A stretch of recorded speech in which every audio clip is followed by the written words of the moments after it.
And welcome to probably one of the last mock drafts we'll be going over before the actual NBA draft coming up in just a week. Once again, ESPN Plus, which I didn't even realize that I had, but I had because the Verizon Disney pack, whatever, apparently is included. That's dope. That means I get free shit. Thanks, Verizon. This video is sponsored by Verizon. Verizon, have you ever wanted service out in buttfuck nowhereville? Well, look no further than Verizon. Anyway, Jonathan Givney, I believe we did this recording 2 weeks ago or so. He did a combo mock draft on ESPN Plus. This one, though, includes trades, so that's going to be interesting. Draft is just a week away, but the wheeling and dealing has already begun. Oh, God, I hate the way they write these. The Denver Nuggets, Oklahoma City Thunder completed a trade on Monday that included a first-round pick. Multiple teams are willing to deal. While the big three of Auburn's Jabari Smith, Gonzaga's Chet Holmgren, and Duke's Paulo Banchero have remained consistent, the order in which those three players are selected remains less than locked in as private workouts continue. New names have also moved up into the lottery zone in recent days, with players including Arizona's Benedict Mathurin creeping near the top 5. How will the dominoes fall on June 23rd at the Barclays Center in Brooklyn? 8 p.m. Eastern Time, ESPN and ESPN app, ? Here's our latest projection. And anyway, number 1, Jabari Smith, no surprise there. Still completely agree with this. I think he's the best player in the class, highest upside, best offensive potential, and that's all that really matters. 6'10", a little Kevin Durant-ish. Number 2, Chet Holmgren, also no surprise here. The only note is that he's a little bit older than some of these guys. He's a full year and 1 month older than Jabari Smith is, but that said, he's still the 195-pound beast from Gonzaga, going to be a defensive mastermind and exactly what the Oklahoma City Thunder needed. The last, I think, Bleacher Report video we did said that the Oklahoma City Thunder and the Rockets flip spots so that the Rockets can draft Chet Holmgren. What a terrible trade that would have been for the OKC Thunder. But anyway, all good here. Houston taking Paulo Banchero, the top 3 looks as it should. Number 4, Jaden Ivey. Now, it's interesting because Jaden Ivey has come out and said, I don't want to play for the Kings, and I cannot blame him because, good Lord, the Kings are a disaster franchise. That being said, they have sort of playoff potential at this point. De'Aaron Fox, Domantas Sabonis, Harrison Barnes, and sliding Jaden Ivey in to that spot at 2 could fit perfectly. Now, I hope they don't go crazy here and take like a Keegan Murray. While roster fit-wise, it's not the worst thing in the world. Jaden Ivey is the best player available on the board. I know I've said this a million times, but I have Jaden Ivey as my second highest graded prospect. You look at his age, he's about the same age as Chet Holmgren with 1 more year of experience. Freak athlete, explosive, a Ja Morant with muscle. I think he's one of the best players in the class, and if this wasn't such a guard-heavy top of the class, he should be going number 2 overall. But you look at the teams like Orlando Magic, they have so many guards. Oklahoma City Thunder, they have so many guards. Houston Rockets, they just drafted Jalen Green. That would just make no sense to take Jaden Ivey. So Jaden Ivey falls a little bit. Well, I think he's one of the better players in the class. But of course, it's the Sacramento Kings. You never know what they're going to do. They might even consider trading. That's how bizarre it is. Keegan Murray going number 5 here to the Pistons is absolutely fucking terrible. I am all in on Shadon Sharp. I have him in his own tier. I have the top 4 in their 1 tier. I have Shadon Sharp in his own individual tier, and then everybody below him. Keegan Murray is such a low upside guy. He's already almost 22 years old, and I know he's going to fit very well for what the Pistons are doing. He's just not a high upside player. And when you have the chance to draft somebody like Shadon Sharp, who has generational possible talent, as reported by the high school scouts, it's bizarre to me that you're going to have Cade Cunningham and you're going to team him up with Keegan Murray instead of Shadon Sharp. Wow. Murray's cerebral approach and steady demeanor should fit in well with the franchise building block Cade Cunningham. You're going to have like the slowest roster in the history of basketball, and these guys are supposed to be young. Get some explosiveness on your basketball team. Am I crazy? Why is Keegan Murray going number 5 ahead of Shadon Sharp? Number 6, Shadon falls past here. And they take Benedict Mathurin. I don't hate it. I'm kind of in on this. It's a position of need. It's one of the better plays available. Benedict Mathurin, I think, is my 7th rated player, actually 8th rated player, but he's my best of these kind of wing players, Johnny Davis, Malachi Branham type players available. That said, Shadon Sharp is still here. I don't know why we're just completely glossing over the fact that he's a once in a generation type of talent. If you looked at the high school rankings, he was like the 3rd highest rated prospect in 2023. Yeah, the former number 1 prospect in the 2022 class. Hello? And you're just going to fucking gloss over him and have him fall to 7, 8, 9 because it fits your narrative better? What are we doing here? Just go look at the last number 1 rated prospects coming out of high school. They've been so good. And why is Shadon falling? Anyway, as for this pick, I'm fine with it if you take out Shadon Sharp is available. Benedict Mathurin, my highest rated wing player. I wasn't fully impressed, but he did hit that huge clutch game tying shot against TCU. I think he's going to fit into the roster perfectly. Now, if Keegan Murray falls to this point, I think it would fit as well. They kind of need a big wing sort of player because TJ Warren, who knows, and they got rid of their power forward into Montes Simona, so there's a big hole there. So Ben Mathurin would kind of fill in this rotation role of guard wing players that they have going: Malcolm Brogdon, Tyrese Halliburton, Chris Duarte, and hopefully he can excel for them. Number 7 goes Dyson Daniels. Again, Shadon Sharp is available. Again, Shadon Sharp is 6'6". I have Dyson Daniels, so this might be a little bit of spoiler for one of my other videos. Dyson Daniels is my number 6 rated prospect in the whole draft class. I was very impressed with what he does. He's a point guard in a very point guard starved league, and putting him alongside Damian Lillard and Anthony Simons, I don't get it. I think Damian Lillard is good enough to be a starting point guard. I know he's more of a 2-guard masquerading as a point guard, but he's an all NBA caliber talent for a reason. I'm not sure you need to put a point guard next to him. Again, Shadon Sharp is 6'6". He's certainly available to be placed here. And looking at how the draft board has fallen out, maybe an Ousmane Dieng going a little bit early, I could be definitely in on. Dyson Daniels to the Blazers, another point guard. I mean, it feels like they would have 3 point guards playing on the court at the same time. Maybe that's something that could work, but I think you really need to go sort of forward wing player here, not Dyson Daniels. And number 8 to the Pelicans. The Pelicans seem to win everything. They get Shadon Sharp, so okay. Drafting Sharp and allowing him to come along slowly would make plenty of sense. That's for any team. You just skipped over 3 teams to take him here. Whatever. Sharp possesses elite physical tools. There was a reason Sharp was the number 1 ranked player in his high school class. So then what's the down frame? Why did you have him fall to 8? This makes no sense to me. Shadon Sharp is a generational talent.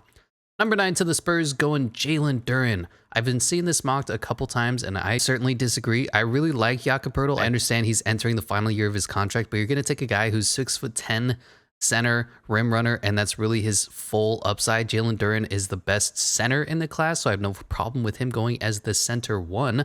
He's only 18 and a half years old as well. Wow. But that's all he's going to be, is a rim runner. He's going to be a Clint Capella. He's going to be that Rudy Gobert mold. So he doesn't have significant room for growth in terms of skill level as the game slows down for him. He sucks on offense. All he can do is dribble the ball and then dunk it.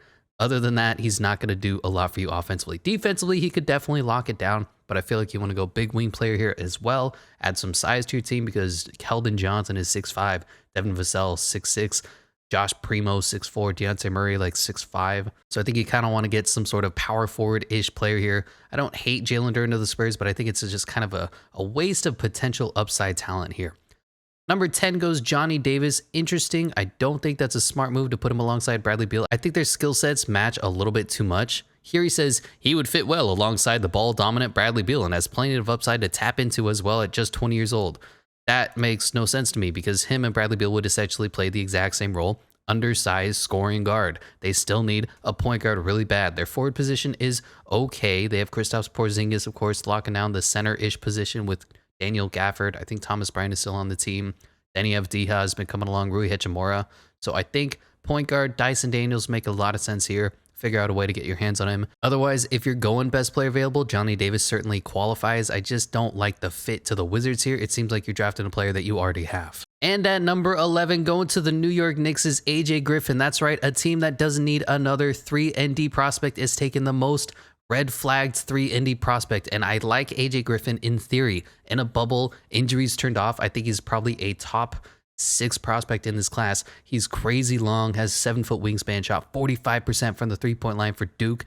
But man, those injuries are a huge concern. He sat out his last 2 years of high school, sat out parts of the year with Duke. He's just always hurt. It seems like he's got the injury bug, and I just don't feel confident taking him. Also, the New York Knicks, the only thing they don't need is yet another 3-and-D wing player. They literally just traded for Cam Reddish and then benched him immediately so he could just do nothing for the team. Like, why would you take another one here? This is bizarre, and I understand the Knicks are a disaster. They desperately need an upgraded point guard, just like the Washington Wizards. But yeah, if this is a draft and trade, then maybe I'm in. Maybe I can get on board. I think Ousmane Dieng would be definitely interesting here. Maybe this would be a good spot for Jalen Duren to go or Mark Williams. But man, AJ Griffin, another 3-and-D guy to a team that's already overloaded at that position, just doesn't make a lot of sense. Let's actually look at their depth chart so I can make fun of ESPN just a little bit more. Look at their depth chart. So of course they need a point guard. Julius Randle, Are you going to stick around and keep trying to build around him? That's fine, I guess.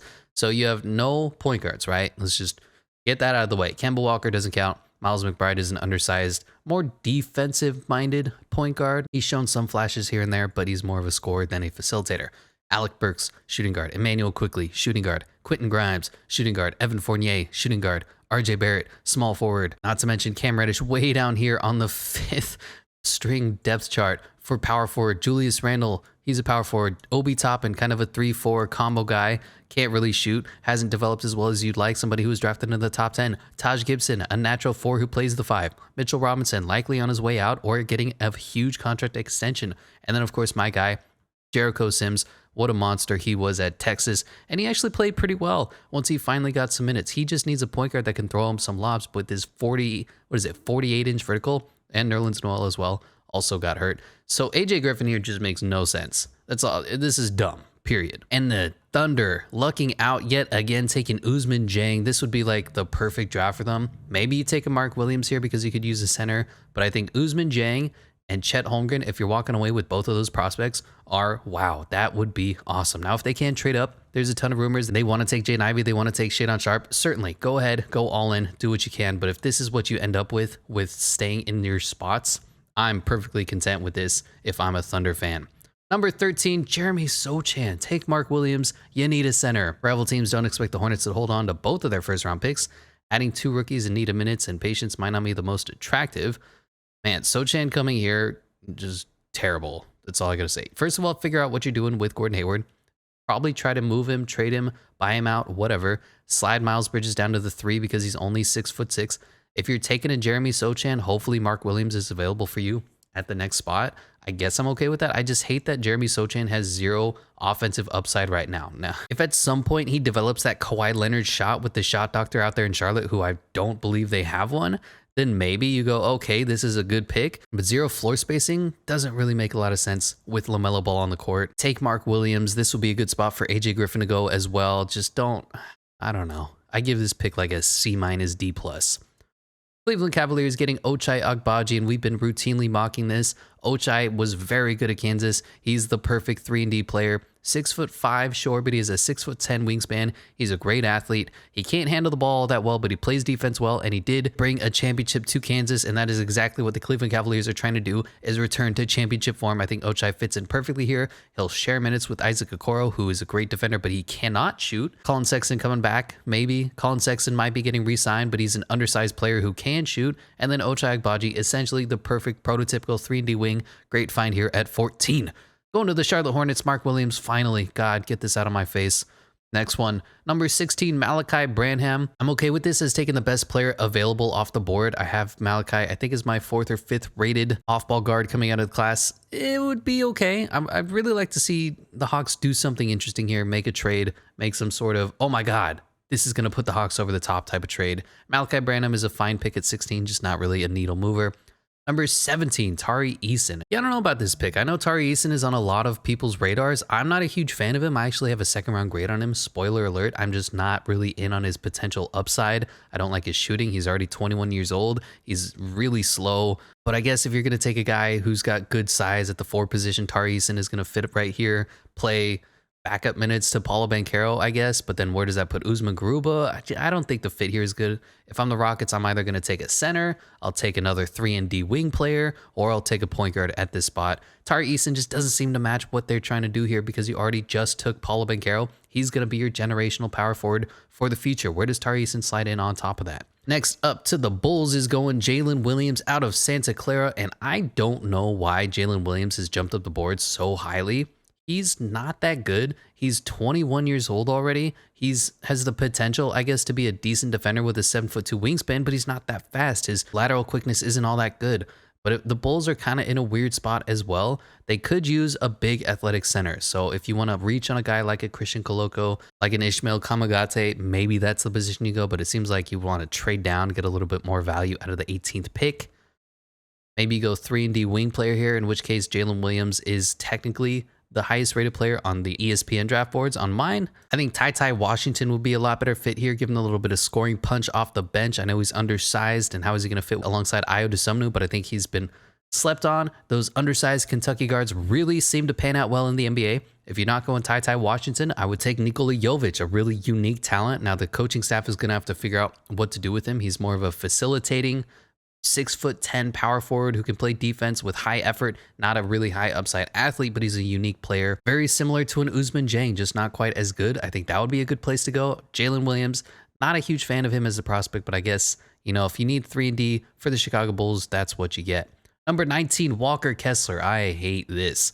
Naz Reid is the perfect backup center. I know he's a tick undersized, and there's been some ideas of playing him at the power forward position, but let Naz Reid back up Karl Towns. Go get some more 3-and-D wing players. Go get somebody who can actually shoot at the 4 position. This I'm not in on at all. Yikes. Wow, what is the defense for this? Twin tower lineups are becoming more in vogue these days. For Minnesota looking to take the next steps defensively, they're going to draft Walker Kessler and play him alongside Karl Towns. Holy shit. That's an idea, I guess. I mean, Karl Towns, I guess, will play the... So how would this roster break down? You'd have D'Lo at the 1, Ant at the 2, Malik at the 3, Karl Towns at the 4, and Walker Kessler at the 5. Oof, that's an idea.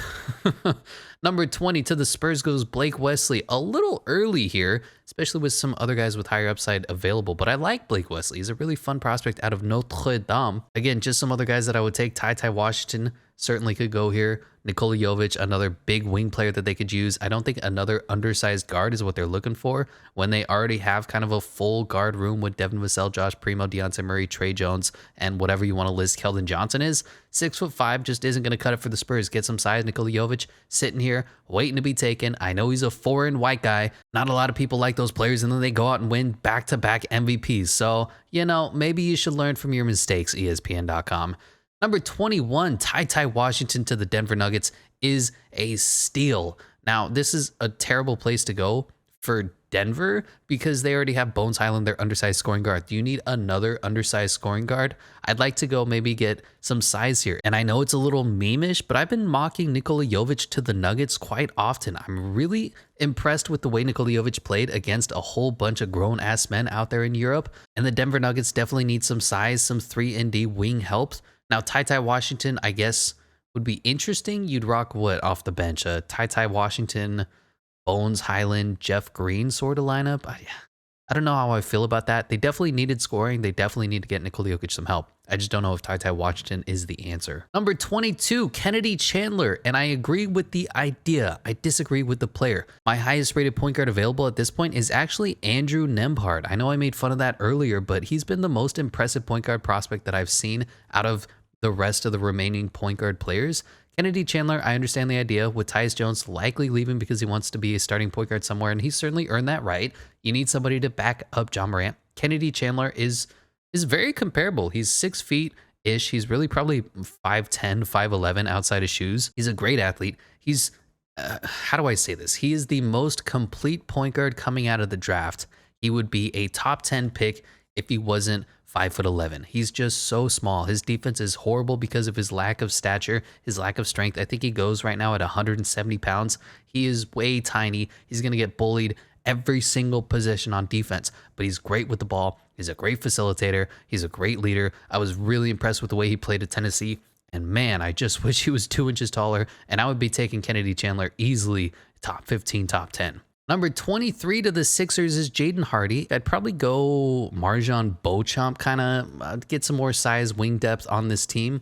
I guess I'm fine with it. I just feel like he coincides a little bit too much with Tyrese Maxey, unless you're going to have Tyrese Maxey start. So you're going to rock a James Harden, Tyrese, Tobias, Joel Embiid, and I'm missing somebody like Danny Green or whatever lineup. I would just get somebody who's a 3-and-D player who doesn't need the ball in his hands, because James Harden is going to have like a 90% usage rate. Joel Embiid consistently every year has either the second highest or the highest usage rate himself. So Jaden Hardy needs the ball in his hands to be efficient, kind of similar to Cam Thomas was for the Nets.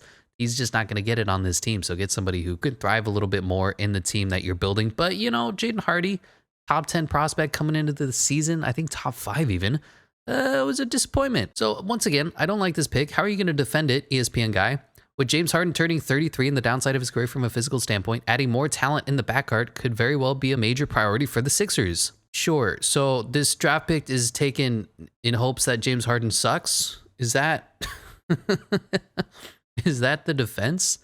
That's one way to draft. You know, don't plug those holes that are in the boat as you're fucking sinking. No, your oar that you're paddling with seems like it's starting to crack a little bit. So get a second oar instead that you can't use right now. This is the logic that's going on here. God, ESPN. So who is this? Tortorella.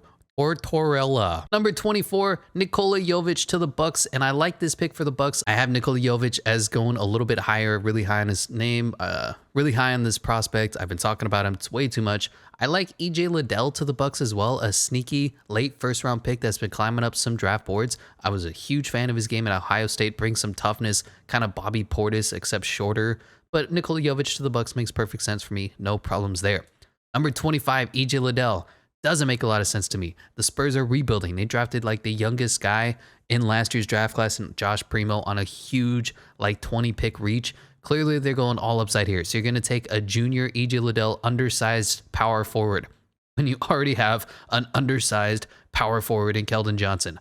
What are you doing? Come on, ESPN. And number 26 goes MarJon Beauchamp. Really in on this pick. Great size, great energy, great effort. MarJon Beauchamp was the grits and the grind of the G League Ignite, interestingly enough. Now he's a little older and he sucks at shooting the three. So he's going to be a backup guy, kind of similar to what Usman Garuba is going to give you, except he's a little more athletic. That said, great pickup for the Rockets here at 26. 27 goes Dalen Terry. I just don't understand the Dalen Terry hype whatsoever. I watched his games at Arizona. He barely played any point guard. He barely did anything impressive while Benedict Mathurin, Christian Koloko, and Azuolas Tubelis were balling out. I don't know why he's going in the first round. I don't know why he's listed at a point guard even. He barely ever handled the ball. And yet here he is going 27 to the Miami Heat. I disagree with the pick entirely. Now, if you're going off of the ESPN big board, then yeah, great pickup. They need size. They need some point guard help. As good as Gabe Vincent has played, he's more of a shooter. He's more of an undersized catch and shoot 3-and-D guard, while you need a point guard to back up Kyle Lowry, because Kyle Lowry is like a million years old. He's going to sit out half of the season. So in theory, in principle, this pick works. I disagree with Dalen Terry, the prospect, period.